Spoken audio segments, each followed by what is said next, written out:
സാന്നിധ്യം ഓരോ ജീവിത നിമിഷങ്ങളെല്ലാം ഓർത്തിടുന്നു തവ സാന്നിധ്യം. വന്ന വഴികൾ ഒന്നോർത്തിടുമ്പോൾ ഇന്നയോളം നടത്തിയ നാഥ നന്ദിയല്ലാതില്ലൊന്നുമില്ല എന്നും കരുതലിൽ വഹിച്ചവനേ.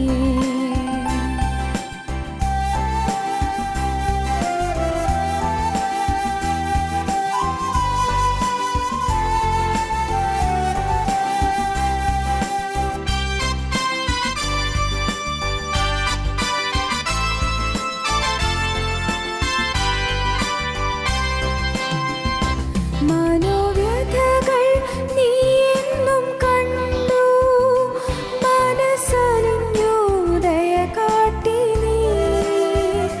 മനോവ്യഥകൾ നീ എന്നും കണ്ടു, മനസ്സലിഞ്ഞു ദയ കാട്ടി നീ. ഇരുളേറും പാതയിലെല്ലാം ഇതുവരെയും താങ്ങിയല്ലോ. ഇരുളേറും പാതയിലെല്ലാം ഇതുവരെയും താങ്ങിയല്ലോ. വന്ന വഴികൾ ഒന്നോർത്തിടുമ്പോൾ ഇന്നയോളം നടത്തിയ നാഥ നന്ദിയല്ലാതില്ലൊന്നുമില്ല എന്നും കരുതലിൽ വഹിച്ചവനേ. നന്ദിയല്ലാതില്ലൊന്നുമില്ല എന്നും കരുതലിൽ വഹിച്ചവനേ.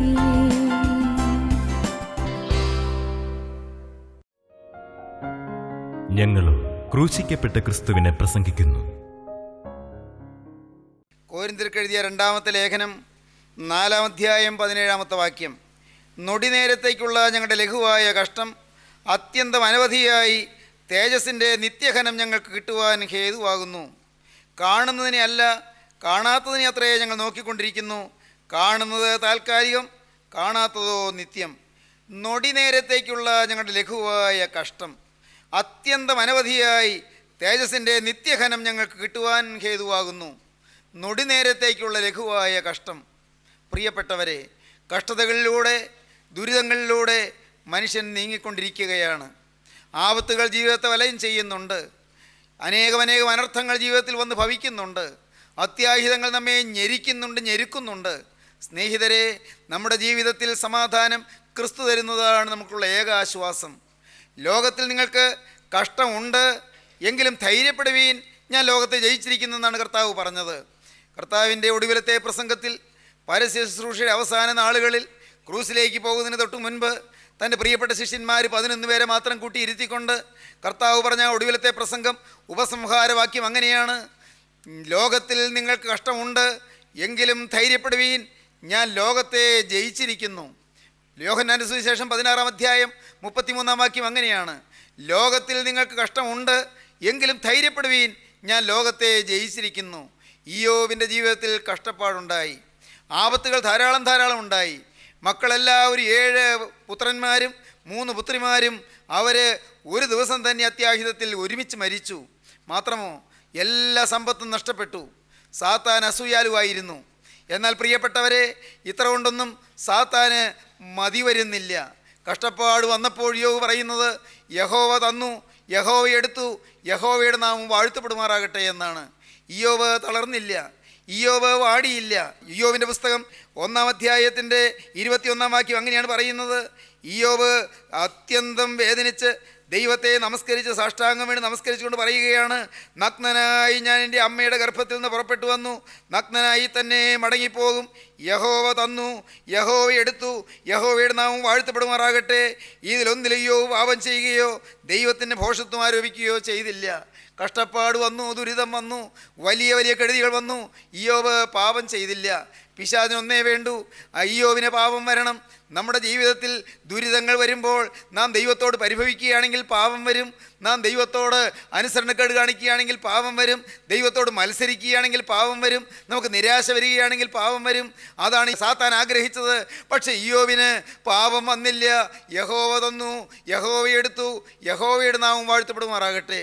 സാധാരണ രീതിയിൽ പറയാവുന്നൊരു വാക്കല്ലത്.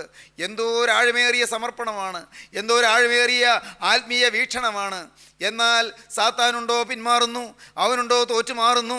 അവൻ ലജ്ജയില്ലാതെ ഇയ്യോബിനെ തകർക്കാൻ, ഇയ്യോബിനെ പാപം ചെയ്യിക്കാൻ അവൻ മുന്നോട്ട് വരികയാണ്. പിന്നെയും സാത്താൻ ദൈവസന്നിധിയിലേക്ക് കടന്നു ചെന്നു. അപ്പോൾ സാത്താൻ പിന്നെയും പറയുകയാണ്, ഇയ്യോബിൻ്റെ സ്വത്തിനല്ലേ കേടുവന്നുള്ളൂ, അവൻ്റെ മക്കളല്ലേ പോയുള്ളൂ, അവൻ എന്ത് നല്ല ആരോഗ്യമാണ്, അവനിപ്പോഴും ദൈവത്തിൻ്റെ ഭക്തി മുറുകെ പിടിച്ചിരിക്കാൻ കാരണമുണ്ട്, നല്ല ആരോഗ്യമല്ലേ, രോഗമൊന്നുമില്ലല്ലോ, കാണാം അവന് രോഗം വരട്ടെ, അപ്പോൾ അവൻ ദൈവത്തെ ത്യജിച്ച് പറയും എന്ന് സാത്താൻ ദൈവസന്നിധിയിൽ വെല്ലുവിളിക്കുകയാണ്. പ്രിയപ്പെട്ടവരെ, സ്വർഗത്തിലെ ദൈവം വേദനയോട് അനുവദിച്ചു കൊടുത്തു. അവൻ്റെ ശരീരത്തിൽ നീ തൊട്ടുകൊള്ളൂ, പക്ഷേ ജീവനിൽ തുടരുത്, അവന് മരണം വരുത്തരുത്, അവൻ്റെ ജീവനെ തുടരുത്, ശരീരത്തിൽ തൊട്ടുകൊള്ളൂ എന്ന് പറഞ്ഞു. നാം വായിക്കുന്നത് 2-ാം അധ്യായത്തിൻ്റെ 7-ാം വാക്യം മുതൽ ഇങ്ങനെയാണ് വായിക്കുന്നത്: അങ്ങനെ സാത്താൻ യഹോവയുടെ സന്നിധി വിട്ട് പുറപ്പെട്ട് ഇയ്യോബിനെ ഉള്ളങ്കാൽ മുതൽ നെറുക വരെ വല്ലാത്ത പരുക്കളാൽ ബാധിച്ചു. ഉള്ളങ്കാൽ തൊട്ട് നെറുക വരെ വല്ലാത്ത പരുക്കളാൽ ഇയ്യോബിനെ ബാധിച്ചു. അസഹ്യമായ വേദന, താങ്ങാനാവാത്ത ദുരിതം, ശരീരമാസകലം വ്രണങ്ങൾ. ശരീരമാസകലം വ്രണങ്ങൾ എന്ന് മാത്രമല്ല, വ്രണങ്ങൾ അങ്ങ് വിങ്ങിപ്പഴുത്ത് അത് ചിലത് പൊട്ടി അളിഞ്ഞ് അത് ചോരയും ചലവും ഒഴുകിക്കൊണ്ടിരിക്കുന്നു, ദുർഗന്ധം വമിച്ചുകൊണ്ടിരിക്കുന്നു. മാത്രമല്ല, ആ ശരീരത്തിലുള്ള വ്രണങ്ങൾ എപ്പോഴും അസഹ്യമായ ചൊറിച്ചിൽ. അതുകൊണ്ട് ഇയ്യോബ് എന്ത് ചെയ്തു നാം വായിക്കുന്നത് അങ്ങനെയാണ്: അവൻ ഓട്ടിൻ കഷ്ണം എടുത്ത് തന്നെത്താൻ ചുരണ്ടിക്കൊണ്ട് ചാരത്തിലിരുന്നു. ഇയ്യോബ് വലഞ്ഞുപോയി. കഠിനമായ വേദന, അസഹ്യമായ ചൊറിച്ചിൽ, ആസകലം ശരീരമാസകലം വ്രണങ്ങൾ, ശരീരം ആസകലം ദുർഗന്ധം വമിക്കുന്നതായ അത്യന്തം വേദനാകരമായ സാഹചര്യം. ഇയ്യോബ് വലഞ്ഞുപോയി. അപ്പോഴൊരാശ്വാസം തരേണ്ടത് ഭാര്യയാണ്. ഭാര്യ ഒരു കുളിർമ തരേണ്ടതാണ്. ഭാര്യ ഒരു ആശ്വാസവാക്ക് പറയേണ്ടതാണ്. കാരണം ഇത്രയും കാലം ഭക്തനായി ഇയ്യോബിൻ്റെ കൂടെ ജീവിച്ച ആ ഭാര്യ ഭക്തിയുടെ അനുഭവം എന്താ എന്നറിഞ്ഞവൾ അവളപ്പോൾ പറയുന്നത് എന്താണ്? തീർത്തും വിപരീതമായ വാക്കുകളാണ് അവൾ പറയുന്നത്. അവൾ പറയുന്നത് എന്താണ്? അവൻ്റെ ഭാര്യ അവനോട്, നീ ഇനിയും നിൻ്റെ ഭക്തി മുറുകെ പിടിച്ചുകൊണ്ടിരിക്കുന്നുവോ? ദൈവത്തെ ത്യജിച്ച് പറഞ്ഞ് മരിച്ചു കളയുക എന്ന് പറഞ്ഞു. ദൈവം നല്ലവനാണെങ്കിൽ നിനക്കിങ്ങനെ വരുത്തുമോ? മക്കളിങ്ങനെ നശിക്കുമോ? മക്കളെല്ലാവരും ഒരുമിച്ച് മരിക്കുമോ? ഇത്രയും വലിയ കഷ്ടനഷ്ടങ്ങൾ വരുമോ? ഇപ്പോഴിതാ നിന്റെ ശരീരത്തിൽ രോഗം വന്നിരിക്കുന്നു. ഈ ദൈവത്തെയാണോ നീ ഇനിയും ഭജിക്കുന്നത്? ദൈവത്തെ ത്യജിച്ച് കളയുക, ദൈവത്തോടുള്ള ഭക്തി മുറുകെ പിടിച്ചുകൊണ്ട് നിൽക്കാതെ ദൈവത്തെ ഉപേക്ഷിച്ച് കളയുക. എന്നിട്ട് ആത്മഹത്യ ചെയ്യരുതോ? ചാകരുതോ എന്നാണ് ആ സ്ത്രീ പറയുന്നത്. ഇയ്യോവിൻ്റെ ഉള്ളം നൊന്തുപോയി. ഇയ്യോവ് വല്ലാതെ വലഞ്ഞുപോയി. ഒരു നല്ല വാക്ക് ഭാര്യയിൽ നിന്ന് കിട്ടുമെന്ന് വിചാരിച്ചു. കഷ്ടപ്പാടിൻ്റെ മധ്യത്തിൽ ഒരാശ്വാസവാക്ക് കിട്ടുമെന്ന് വിചാരിച്ചു. ഭാരപ്പെടേണ്ട, സാരമില്ല, നമുക്ക് ഒരുമിച്ചിരുന്ന് പ്രാർത്ഥിക്കാം, നമുക്ക് ഒരുമിച്ച് കൈകൂപ്പാം, ഒരുമിച്ച് നമ്മുടെ നാഥൻ്റെ പാദം മൊത്താം, നമ്മുടെ നാഥൻ്റെ സന്നിധിയിൽ ചെന്ന് നമുക്ക് ഉള്ളു പകരാം, നമുക്ക് പ്രാർത്ഥിക്കാം. ഇന്നത്തെ ഈ കഷ്ടപ്പാട് ലഘു കഷ്ടമല്ലേ, ഇതിനൊരു അവസാനമുണ്ട്, നമ്മുടെ കർത്താവ് നമുക്ക് നല്ല കാലം തരും, പ്രാർത്ഥിക്കാമെന്ന് അവൾ പറഞ്ഞിരുന്നെങ്കിൽ എന്തൊരു ആശ്വാസമാകുമായിരുന്നു. പക്ഷേ പ്രതീക്ഷയ്ക്ക് വിപരീതമായി അവൾ പറയുന്നത് ദൈവത്തെ ത്യജിച്ച് കളക, എന്നിട്ട് മരിച്ചു കളക എന്നാണ് പറയുന്നത്. ഇയ്യോബ് വലഞ്ഞു. പക്ഷേ ഇയ്യോബ് പറഞ്ഞു, എങ്കിലും നീ എന്താണ് ഒരു മണ്ടി സംസാരിക്കുന്നത് പോലെ ഇങ്ങനെ സംസാരിക്കുന്നത്? ബൈബിൾ പറയുന്ന വാക്ക് അങ്ങനെയല്ല. നീ ഒരു പൊട്ടി സംസാരിക്കുന്നത് പോലെ നീ സംസാരിക്കുന്നു. നാം ദൈവത്തിൻ്റെ കയ്യിൽ നിന്ന് നന്മ കൈക്കൊള്ളുന്നു, തിന്മയും കൈക്കൊള്ളരുതോ? ഇതിലൊന്നിൽ ഇയ്യോബ് അധരങ്ങളാൽ പാപം ചെയ്തില്ല. ഏതായാലും ഭാര്യ പറയേണ്ട വാക്കല്ല പറഞ്ഞത്, പറയരുതാത്തതാണ് പറഞ്ഞത്. പറയരുതാത്ത അവൾ പറഞ്ഞു. അപ്പോൾ ഇയ്യോബിന് പ്രതീക്ഷയുണ്ട്. എൻ്റെ കുറേ സ്നേഹിതന്മാരുണ്ട്, ആത്മീയ സ്നേഹിതന്മാർ, എൻ്റെ വളരെ പ്രിയപ്പെട്ടവർ, അത്രമാത്രം എന്നോട് സ്നേഹമുള്ളവരാണ്. അവർ എൻ്റെ കഷ്ടപ്പാടിൽ എൻ്റെ കൂടെ ഇരിക്കും, എനിക്ക് വേണ്ടി ഒന്ന് പ്രാർത്ഥിക്കും, എനിക്കൊരാശ്വാസവാക്ക് തരും. അവരൊന്ന് വന്നിരുന്നെങ്കിൽ. 3 പേരുണ്ട്. തേമാന്യനായ എലീഫസ്, ശൂഹ്യനായ ബിൽദാദ്, നയമാത്യനായ സോഫർ, 3 പേരുണ്ട്. അവരൊന്ന് വന്നിരുന്നെങ്കിൽ. ഇയ്യോബ് ഇങ്ങനെ ആശയോടെ നോക്കി നിൽക്കുകയാണ്. കൂട്ടായ്മയിലെ ദൈവമക്കൾ വരാൻ, കൂട്ടായ്മയിലെ സഹോദരങ്ങളൊന്ന് വരാൻ, അവരൊരു നല്ല വാക്ക് പറയാൻ ആശയോടെ ഇങ്ങനെ കാത്തിരിക്കുകയാണ്. പക്ഷേ അവരാരും വന്നില്ല. ഇയ്യോബ് ഈ വേദന കൊണ്ട് പൊളയുമ്പോഴും ദുർഗന്ധം വമിക്കുന്ന വ്രണങ്ങളിങ്ങനെ പൊട്ടിയൊലിച്ച് ചീഞ്ഞ് അളിഞ്ഞ് ഒഴുകുമ്പോഴും, അപ്പോഴെല്ലാം ഇയ്യോബ് ദേഹവാസകലം ചുരണ്ടിക്കൊണ്ട് മാന്തിക്കൊണ്ടിരിക്കുമ്പോഴും, വേദന കൊണ്ട് വലയുമ്പോഴും ഇയ്യോബ് അങ്ങ് വെളിയിലേക്ക് നോക്കുകയാണ്. കൂട്ടായ്മക്കാർ വരുന്നുണ്ടോ?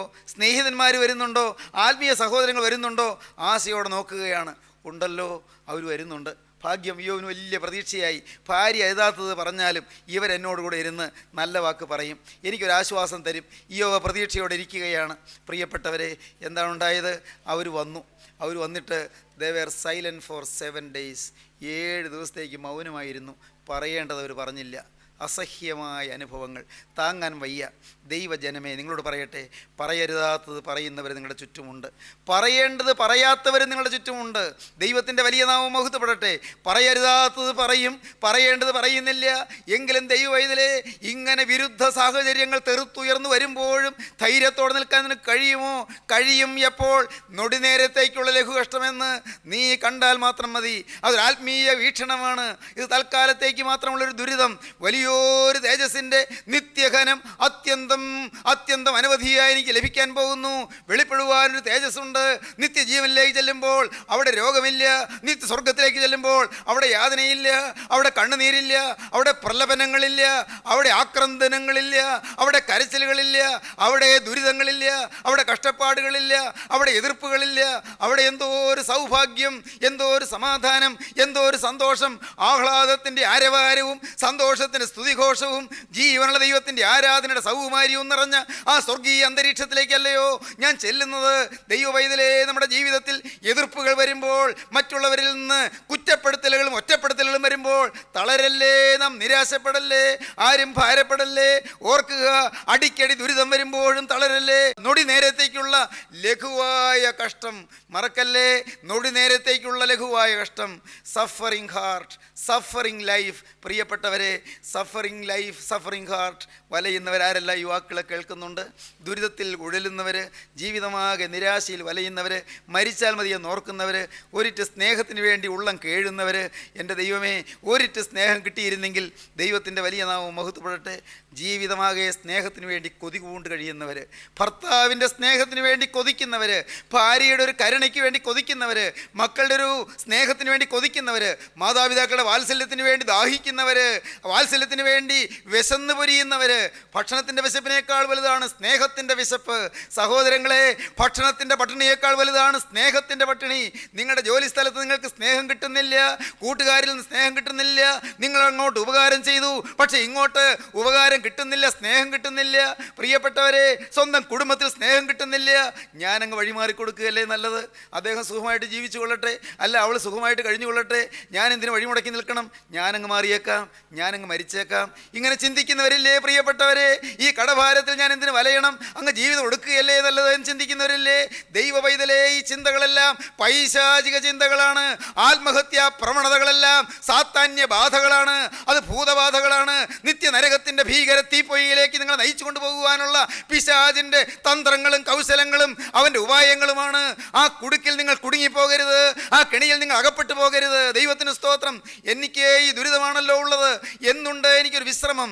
പ്രിയപ്പെട്ടവരെ, ദുരിതത്തിൽ വലയുന്നവര്, ഇയ്യോബ് വലഞ്ഞു, സ്നേഹിതന്മാരും മിണ്ടിയില്ല, മിണ്ടേണ്ടവർ മിണ്ടിയില്ല. അപ്പോൾ മിണ്ടേണ്ടവരെ മിണ്ടിയില്ലെന്ന് മാത്രമല്ല, ഭാര്യ മിണ്ടരുതാത്തത് മിണ്ടുകയും ചെയ്തു. ദൈവത്തിന് സ്തോത്രം. ഇയ്യോബ് വലഞ്ഞുപോയി, ഇയ്യോബ് തളർന്നുപോയി, ഇയ്യോബ് വിഷമിച്ചു പോയി. എന്നാൽ ദൈവത്തിന് സ്തോത്രം, ഈ കഷ്ടതകളിൽ കൂടി ജീവനുള്ള ദൈവം ഇയ്യോബിനെ തേജസ്കരിക്കുകയായിരുന്നു, ഇയ്യോബിനെ ശുദ്ധീകരിക്കുകയായിരുന്നു, ഇയ്യോബിൻ്റെ ആത്മാവിനെ കഴുകുകയായിരുന്നു. എൻ്റെ ദൈവത്തിൻ്റെ വലിയ നാമം മഹത്വപ്പെടട്ടെ. അതെന്തോ ഒരു ഭാഗ്യമാണ് പ്രിയരെ. ഉള്ളത്തെ കഴുകുന്ന ദൈവസ്നേഹം, ഹൃദയത്തെ രൂപാന്തരപ്പെടുന്ന ദൈവത്തിൻ്റെ സ്നേഹം, ഈ കല്ല് ഉരച്ചുരച്ച് മൃദുലമാക്കുന്ന ദൈവസ്നേഹം, പരിക്കൻ പ്രകൃതിയെ ഉരച്ചുരച്ച് മൃദുലമാക്കുന്ന ദൈവസ്നേഹം. ദൈവത്തിൻ്റെ വലിയ നാമം മഹത്വപ്പെടട്ടെ. ഇന്ന് സ്നേഹിതരെ, നിങ്ങളുടെ ജീവിതം ദൈവം ഉരച്ചുകൊണ്ടിരിക്കുകയാണ്. നിങ്ങൾ അറിയുന്നുണ്ടോ? ഉരയ്ക്കുന്ന അനുഭവങ്ങൾ നിങ്ങൾക്ക് വരുമ്പോൾ നിങ്ങൾ പരിഭവിക്കല്ലേ. എൻ്റെ ദൈവമേ, വേദനിക്കുന്നല്ലോ, എനിക്ക് വേദനിക്കുന്നല്ലോ, പൊളയുന്നല്ലോ, പൊള്ളുന്നല്ലോ, നിങ്ങൾ പറയല്ലേ. സഹിപ്പാൻ കഴിയുന്നതിന് മീതേ പരീക്ഷ നേരിടുവാൻ സമ്മതിക്കല്ലേ. അപ്പോസ്തലനായ പൗലോസ് കൊരിന്ത്യർക്ക് എഴുതിയ 1-ാമത്തെ ലേഖനം 10-ാം അധ്യായത്തിൽ അങ്ങനെയാണ് പറഞ്ഞത്, ദൈവം വിശ്വസ്തൻ, നമുക്ക് സഹിപ്പാൻ കഴിയുന്നതിന് മീതേ പരീക്ഷ നേരിടുവാൻ സമ്മതിക്കാതെ അവൻ പരീക്ഷയോടുകൂടെ പോക്കുവഴി ഉണ്ടാക്കും. ദൈവത്തിന് സ്തോത്രം. പരീക്ഷയോടുകൂടെ പോക്കുവഴി തരുന്ന ഒരു ദൈവമുണ്ട്, പരീക്ഷയോടുകൂടെ നീക്കുപോക്ക് തരുന്ന ഒരു ദൈവമുണ്ട്. ദൈവജനമേ, ദുരിതങ്ങളുണ്ട്, പക്ഷേ നീക്കുപോക്കുണ്ട്, കഷ്ടപ്പാടുകളുണ്ട്, പോക്കുവഴികളുണ്ട്. ആരും തളരണ്ട. ഇന്നത്തെ ഈ ദുരിതങ്ങൾക്ക് ഒരവസാനമുണ്ട്. ദൈവത്തിന് സ്തോത്രം. അവസാനത്തെ അധ്യായത്തിലേക്ക് വരുമ്പോൾ ഇയ്യോബ് പറയുകയാണ്, എൻ്റെ ദൈവമേ, ഞാനൊരു കാര്യം തുറന്ന് സമ്മതിക്കുന്നു. ഞാൻ നിന്നെക്കുറിച്ച് ഒരു കേട്ടുകേൾവി മാത്രമേ കേട്ടിരുന്നുള്ളൂ, ഒരു കേൾവി മാത്രമേ കേട്ടിരുന്നുള്ളൂ. ഇപ്പോൾ ഞാൻ എൻ്റെ സ്വന്തം കണ്ണാൽ നിന്നെ കാണുന്നു. ഞാൻ ധരിച്ചു വെച്ചിരുന്നത് ഞാൻ ദൈവഭക്തനാണെന്നൊക്കെയാണ്. ഞാൻ ധരിച്ചു വെച്ചിരുന്നത് എനിക്ക് നല്ലൊരു ജീവിത വീക്ഷണം ഉണ്ടെന്നാണ്, ഞാൻ വലിയൊരു ആത്മീയനാണെന്നാണ്, ഞാൻ സർവ്വപൂർവ്വ ദിഗ്വാസികളിലും ഭക്തനായൊരു മനുഷ്യനാണെന്നൊക്കെയാണ് ഞാൻ ധരിച്ചിരുന്നത്. കാരണം എൻ്റെ ജീവിതത്തിൽ ചില നന്മകളുണ്ടായിരുന്നു. ഞാൻ എൻ്റെ കണ്ണുമായൊരു നിയമം ചെയ്തവനാണ്, എൻ്റെ കണ്ണുമായൊരു നിയമം ചെയ്തവനാണ്. അന്യ സ്ത്രീകളെ ഞാൻ നോക്കിയിട്ടില്ല. പ്രായമായവരെ അമ്മയെപ്പോലെ, മറ്റുള്ളവരെ എല്ലാം സഹോദരികളെ പോലെ അങ്ങനെ ഞാൻ കണ്ടിട്ടുള്ളൂ. കർത്താവേ, ഞാൻ ദരിദ്രന്മാർക്ക് അപ്പനായിരുന്ന കാര്യം നിനക്കറിയാൻ പാടില്ലേ? എൻ്റെ വസ്ത്രം എടുത്ത് പാവപ്പെട്ടവർക്ക് കൊടുത്തുവൊക്കെ നിനക്കറിയാൻ പാടില്ലേ? പാവപ്പെട്ടവൻ അവൻ കുളിർന്ന് വിറയ്ക്കുന്നത് കണ്ടപ്പോൾ ഞാൻ എൻ്റെ പുതപ്പ് കൊടുത്തത് നിനക്കറിയരുതോ? അങ്ങനെയല്ല, ഞാൻ നല്ലവനായിരുന്നു, ഞാൻ പല നല്ല കാര്യങ്ങളും ചെയ്തു, ഭക്തിയുള്ള ജീവിതം നയിച്ചു എന്നൊക്കെയാണ് ഞാൻ ധരിച്ചിരുന്നത്. പക്ഷേ എൻ്റെ ദൈവമേ, എനിക്കിപ്പോഴൊരു കാര്യം മനസ്സിലായി. 42-ാം അധ്യായത്തിലേക്ക് വരുമ്പോൾ ഇയ്യോബ് അതാണ് പറയുന്നത്. ഇയ്യോബ് യഹോവയോട് പറഞ്ഞത്, നിനക്ക് സകലവും കഴിയുമെന്നും നിന്റെ ഉദ്ദേശമൊന്നും അസാധ്യമല്ലെന്നും ഞാൻ അറിയുന്നു. ദൈവത്തിന് സ്തോത്രം. അങ്ങനെ എനിക്ക് അറിഞ്ഞുകൂടാതെ അത്ഭുതമേറിയത് ഞാൻ തിരിച്ചറിയാതെ പറഞ്ഞുപോയി. ദൈവത്തിന് സ്തോത്രം. ഞാൻ നിന്നെക്കുറിച്ച് ഒരു കേൾവി മാത്രമേ കേട്ടിരുന്നുള്ളൂ, ഇപ്പോഴോ എൻ്റെ കണ്ണാൽ നിന്നെ കാണുന്നു. ഇപ്പോഴോ എൻ്റെ കണ്ണാൽ ഞാൻ നിന്നെ കാണുന്നു. കഷ്ടപ്പാടുകൾ കൂടെ കടന്നു പോയപ്പോൾ ഞാൻ നിന്നെ ത്യജിക്കുമെന്നാണ് പിശാച് വിചാരിച്ചത്, ഞാൻ നിന്നെ ഉപേക്ഷിക്കുമെന്നാണ് പിശാച് വിചാരിച്ചത്. ഞാൻ തളർന്നു പോയി, ഞാൻ ജീവിതമാകെ നരക ദുരിതമായി വലഞ്ഞു പോകുമെന്നാണ് പിശാച് വിചാരിച്ചത്. പക്ഷേ എൻ്റെ കണ്ണുകാഴ്ച കിട്ടുകയാണ് ചെയ്തത്, എൻ്റെ ആന്തരിക കണ്ണുകൾ തുറക്കുകയാണ് ചെയ്തത്. ഈ ദുരിതങ്ങളുടെ മധ്യത്തിൽ എനിക്കൊരു പുതിയ കാഴ്ചപ്പാട് കിട്ടുകയാണ് ചെയ്തത്. ദൈവത്തെ മുഖാമുഖം കാണാൻ എനിക്ക് ഭാഗ്യം ലഭിക്കുകയാണ് ചെയ്തത്. ദൈവമേ, നന്നായി, നന്മയ്ക്കായി ഭവിച്ചു, എല്ലാം നന്മയ്ക്കായി തീർന്നു. ദുരിതങ്ങൾ നന്മയ്ക്കായി തീർന്നു, കഷ്ടതകൾ നന്മയ്ക്കായി തീർന്നു. എന്താണ് പറഞ്ഞത്? ഞാൻ നിന്നെക്കുറിച്ചൊരു കേൾവി മാത്രമേ കേട്ടിരുന്നുള്ളൂ, ഇപ്പോഴോ എൻ്റെ കണ്ണാൽ നിന്നെ കാണുന്നു. എന്നാൽ ദൈവഭക്തനായി ഞാൻ ഇപ്പോൾ എന്നെ തന്നെ വെറുക്കുന്നു. ഞാൻ പൊടിയിലും ചാരത്തിലും കിടന്ന് അനുഭവിക്കുന്നു. ഞാൻ ധരിച്ചിരുന്നത് പോലല്ല. എനിക്ക് എന്നെക്കുറിച്ചൊരു മതിപ്പുണ്ടായിരുന്നു, എന്നെക്കുറിച്ചൊരു ബഹുമാനം ഉണ്ടായിരുന്നു, എൻ്റെ ആത്മീയ നിലവാരത്തെക്കുറിച്ച് എനിക്കൊരു നല്ല ബോധ്യമുണ്ടായിരുന്നു. മറ്റുള്ളവരെക്കാൾ ഭേദമായ ഒരു ആത്മീയമായ നിലവാരം ഞാൻ പുലർത്തുന്നുണ്ട് എന്ന് എനിക്ക് എന്നെക്കുറിച്ചൊരു ധാരണയുണ്ടായിരുന്നു. പക്ഷേ ഇപ്പോൾ എൻ്റെ ഉൾക്കണ്ണ് തുറന്നപ്പോൾ നാഥ, എനിക്ക് മനസ്സിലായി ഞാൻ എന്നെ തന്നെ വെറുക്കേണ്ടവനാണ് എന്ന്. എൻ്റെ കണ്ണ് തുറന്നപ്പോൾ, നിന്നെ ഞാൻ നേരിട്ട് കണ്ടപ്പോൾ എനിക്ക് മനസ്സിലായി ഞാൻ എത്ര അശുദ്ധനാണെന്ന്. ദൈവത്തിൻ്റെ വിശുദ്ധിയുടെ മുൻപിൽ ഞാൻ എത്ര അശുദ്ധനാണെന്ന് എനിക്ക് മനസ്സിലായി. ദൈവത്തിൻ്റെ തേജസ്സിൻ്റെ മുന്നിൽ ഞാൻ എത്ര അരിഷ്ടനാണെന്ന് എനിക്ക് മനസ്സിലായി. ദൈവത്തിൻ്റെ അടുത്തുകൂടാത്ത വെളിച്ചത്തിൻ്റെ മുന്നിൽ ഞാൻ എത്ര നിസ്സാരനാണെന്ന് എനിക്ക് മനസ്സിലായി. എൻ്റെ ദൈവമേ, ഞാനിതാ എൻ്റെ സ്വന്തം കണ്ണാൽ നിന്നെ കാണുന്നു. എൻ്റെ കണ്ണ് നീ തുറന്നു തന്നു, പുറമേയുള്ള കണ്ണല്ല, എൻ്റെ അകക്കണ്ണ് നീ തുറന്നു തന്നു. നാഥ, ഞാനിപ്പോൾ എന്നെ തന്നെ വെറുത്ത് പൊടിയിലും ചാരത്തിലും കിടന്ന് അനുതപിക്കുന്നു. ദൈവജനമേ, കഷ്ടപ്പാടിലും ദുരിതത്തിലും വലയുന്നവരെ, ഇന്ന് നിങ്ങൾ ഓർക്കൂ, നിങ്ങൾ ദൈവസന്നിധിയിൽ താഴുവീൻ, നിങ്ങളെ തന്നെയും തിരിച്ചറിയുവീൻ.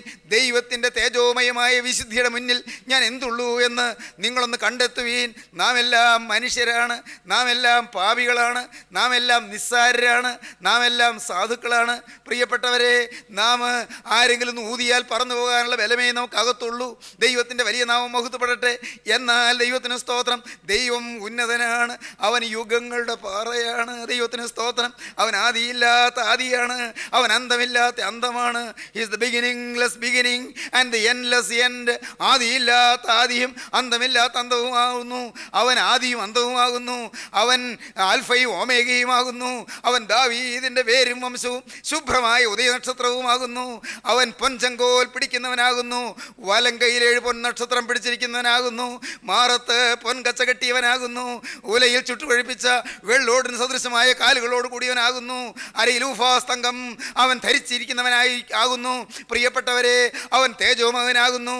അവൻ 7 പൊൻ നിലവിളക്കളുടെ നടുവിൽ നടക്കുന്നവനാകുന്നു. അവൻ ജീവനുള്ള ദൈവമാകുന്നു. അവൻ തേജോമയനാകുന്നു. അവൻ വിശുദ്ധിയുടെ തേജസ് വഹിക്കുന്നവനാകുന്നു.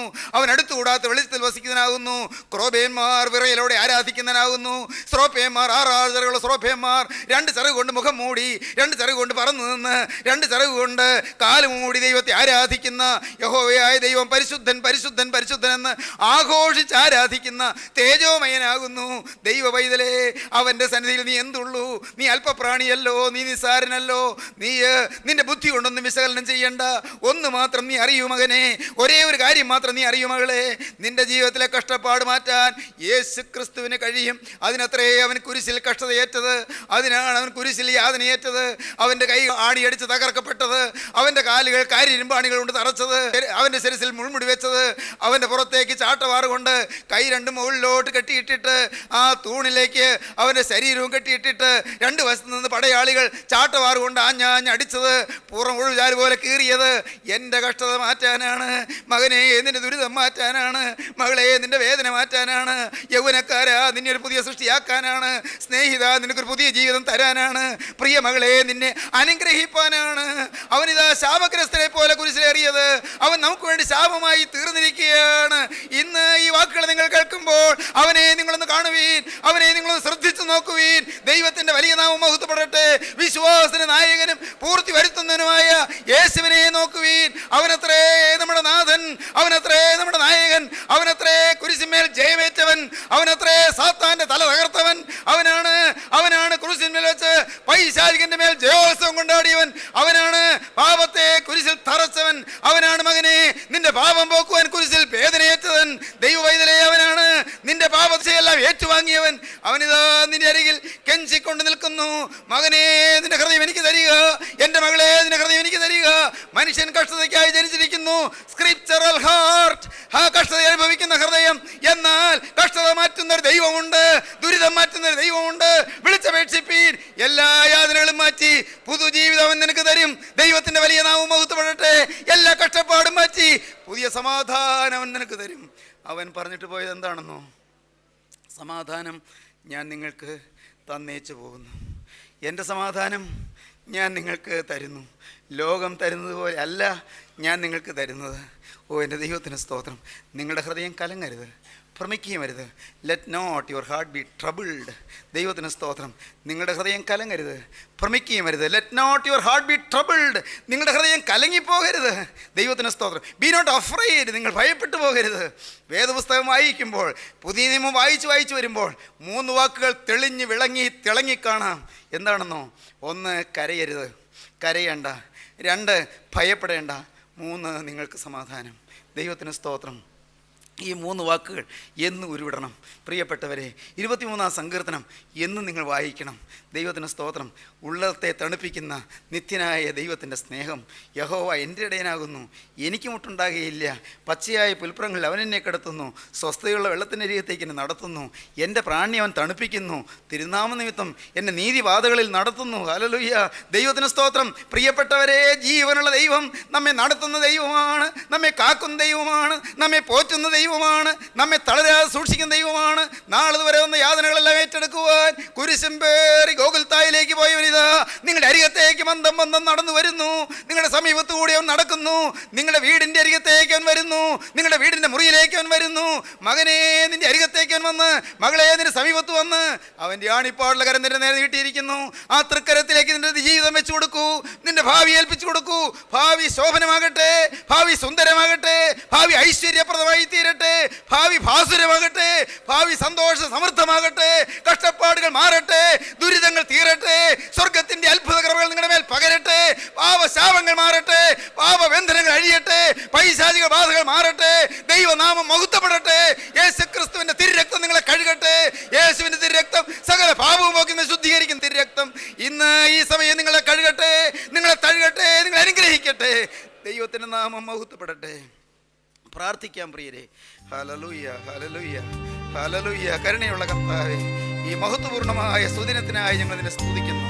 കഷ്ടപ്പാട് മാറ്റുവാൻ, ഞങ്ങളുടെ ജീവിതത്തിൽ സ്ക്രിപ്ചറൽ ഹാർട്ട് തരുവാൻ, ഞങ്ങൾക്ക് തിരുവചനം തരുവാൻ, ഞങ്ങളുടെ ജീവിതത്തിൽ സ്പീക്കിംഗ് ഹാർട്ട് തരുവാൻ, തിരുവചനം സാക്ഷിക്കുവാൻ, സഫറിംഗ് ഹാർട്ടിന്റെ വേദന കണ്ട് ഞങ്ങൾക്ക് ആശ്വാസം തരുവാൻ കടന്നു വന്ന രക്ഷകനായ ദൈവപുത്ര, അവിടുത്തെ പാദപീഠത്തിൽ ഇതാ ഞങ്ങളെ തന്നെ സമർപ്പിക്കുന്നു. ഈ വചനം കേട്ട് എല്ലാവരെയും ഇവിടെ തഴുകണമേ. അവിടുത്തെ ആണിപ്പോഴുള്ള കരം ഓരോരുത്തരുടെ ശിരസിൽ വെക്കണമേ, അനുഗ്രഹിക്കണമേ, വാഴ്ത്തണമേ, സ്വർഗീയ കൃപകളാൽ നിറയ്ക്കണമേ. സ്വർഗത്തിന്റെ ജീവന്റെ അഭിഷേകം ശിരസിന്മേൽ പകരണമേ. നാഥ, പരിശുദ്ധാത്മാവിന്റെ നൽവരങ്ങൾ ഓരോരുത്തർക്കും നൽകണമേ. ബന്ധന കെട്ടുകൾ അഴിച്ചു കളയണമേ. പാപവിമോചനം ഓരോരുത്തർക്കും നൽകണമേ. പാപമോചനം നൽകണമേ. അനുഗ്രഹിക്കണമേ. ശോഭനമായ ഭാവി നൽകണമേ. എല്ലാ നന്മകളാലും നിറയ്ക്കണമേ. യേശുക്രിസ്തുവിന്റെ ജയമുള്ള നാമത്തിൽ താഴ്മയോടെ പ്രാർത്ഥിക്കുന്ന പിതാവേ, കൃപയോടെ കേൾക്കുമാറാകണമേ. ആമീൻ. ഹല്ലേലൂയ.